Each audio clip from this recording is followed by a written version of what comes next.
പ്രത്യേകിച്ചും ഈ അവസരത്തിൽ കേന്ദ്ര സ്റ്റേറ്റ് ഗവൺമെന്റുകളോട് ഒന്നുകൂടി ഉണർത്താനാണ്. രാഷ്ട്രം നന്നാവണമെന്ന ഉദ്ദേശത്തിലാണ് ഗവൺമെന്റുകൾ പ്രവർത്തിക്കുന്നതെങ്കിൽ മനുഷ്യൻ നന്നാവണം. എങ്കിൽ ഭീകരത ഉണ്ടാവില്ല, വർഗീയത ഉണ്ടാവില്ല. മനുഷ്യൻ നന്നാനുള്ള മാർഗമായത് അത് കണ്ടുപിടിക്കണമെന്ന് ഞാൻ പറയാനുള്ളത്.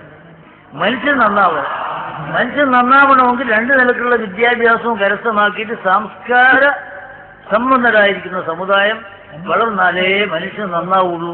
അതിനുള്ള ശ്രമത്തിലാണ് ഞങ്ങൾ. അതുകൊണ്ട് തന്നെ ഗവൺമെന്റുകളെ അതിനെ സഹായിക്കണം. അവിടെ രണ്ട് കണ്ണോട് നോക്കിയിട്ട് അവിടെ പറ്റില്ല, ഇത് പറ്റില്ല, അങ്ങനെ ഇത് പറയുന്ന ഏർപ്പാട് നിർത്തണമെന്ന് മാത്രം ഗവൺമെന്റിന്റെ ശ്രദ്ധയിൽപ്പെടുത്തിയും കൊണ്ട് ഞാൻ നിർത്തുന്നു.